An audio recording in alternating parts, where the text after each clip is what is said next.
Maintenant, quelque chose de très important, surtout je m'adresse à tout le monde, mais surtout aux jeunes d'aujourd'hui. Vous n'êtes pas né dans une culture ou une génération qui crée de la force. Vous êtes né dans une culture et une génération qui n'a cherché à créer que de la faiblesse en vous. Un manque de conviction, de capacité à planter vos pieds dans le sable et à aller contre le monde pour la cause du Christ. On ne vous apprend rien de cela. Et en ce moment, si vous avez du mal à marcher avec Christ, maintenant, alors craignez. Je ne suis pas un prophète ou le fils d'un prophète, cela ne vient pas d'une vision ou même d'une interprétation des Écritures, c'est simplement être un étudiant en histoire. S'il n'y a pas de réveil dans ce pays, et que vous vous tenez en tant que chrétien, et je veux dire, vous tenez en tant que chrétien, alors votre génération peut souffrir bien plus que n'importe quelle génération qui ait jamais été sur ce continent. Et si vous êtes faible maintenant, vous allez céder. Alors la question est, que devrions-nous faire ?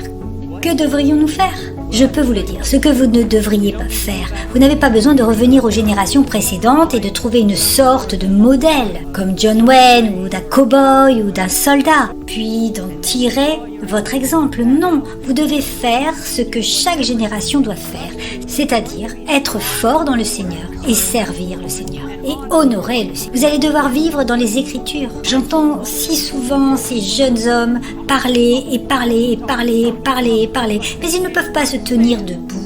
Et ils ne se tiennent pas debout parce qu'ils ne s'agenouillent pas dans l'étude des Écritures et dans la prière. Un jeune homme et une jeune femme passent du temps en prière devant un Dieu saint qui vit, se nourrit de la parole de Dieu, peuvent se tenir debout quand tout le monde tombe. Donc la question est la suivante. Allez-vous jouer au christianisme ? Vous allez entrer dans toutes sortes de groupes et vous amuser ? Ou allez-vous être cette personne qui entre dans la parole de Dieu et grandit ? Qui entre dans la parole de Dieu et devient conforme à l'image de Christ ? C'est la question. Je peux vous dire que quand j'étais à l'université du Texas, d'innombrables frères autour de moi, d'innombrables frères sortaient faire des choses, faisant partie d'organisations chrétiennes. Et maintenant, après plus de 35 ans, je regarde autour de moi et la plupart d'entre eux sont complètement repartis dans le monde. Pourquoi ? Le christianisme est difficile. Il ne va pas dans le sens du courant, il va à contre-courant. C'est un combat juste pour marcher dans les convictions de l'Écriture. Et c'est d'autant plus un combat lorsque vous décidez que ce n'est pas vous. Et ce n'est pas tout à propos de votre famille.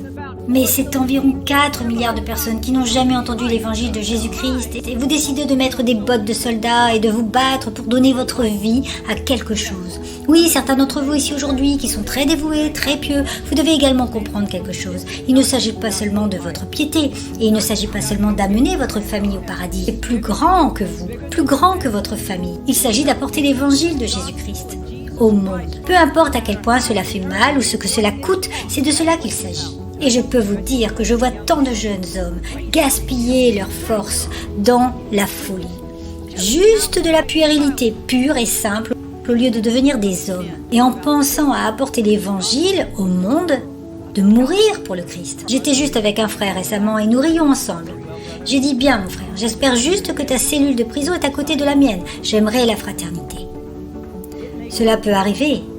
Mais tant pis, nous devons être forts, mais nous ne pouvons pas être forts sur la base de notre personnalité. Nous ne pouvons pas être forts simplement sur la base d'une expérience idiote lors d'une conférence. Nous ne sommes aussi forts que le temps que nous passons devant Dieu dans sa parole et dans la prière. C'est quoi nous rendre ? Josué doit entrer dans la terre promise. Il doit mener d'horribles batailles sanglantes. Ce qu'on lui dit de faire pour rassembler toutes les armes, que le forgeron commence à créer des armes ? Non ! On lui dit de méditer sur la parole de Dieu, du Dieu vivant. Et c'est ce qui le rendrait fort et courageux.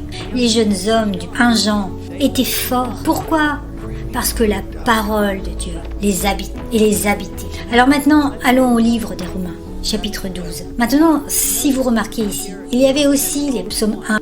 Et c'est parce que j'étudie de plus en plus les Écritures. Je suis étonnée de la relation constante que je trouve entre la parole du Christ, les écrits de Paul et l'Ancien Testament. Et quand vous regardez Romains chapitre 12, dans un sens, nous voyons une version du Nouveau Testament du psaume 1. Maintenant, il dit au verset 1, « Donc, je vous exhorte, frères, par la miséricorde de Dieu, à présenter vos corps en sacrifice vivant. » Maintenant, il vous demande tout. Pas quelques heures par semaine, non pas que vous renonciez à un péché. Il vous dit de donner la chose la plus coûteuse que vous puissiez donner. Et c'est toute votre vie. C'est ce qu'il demande.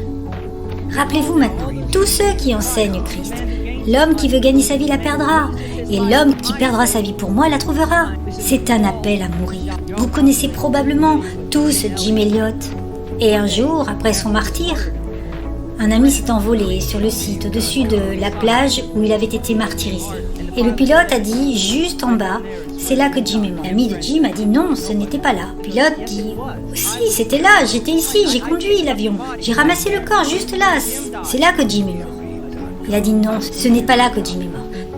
Il est mort dans une petite église il y a plusieurs années, quand il a offert sa vie au Christ. Quand es-tu mort? Où est ta pierre tombale? Il nous appelle à lui offrir nos vies.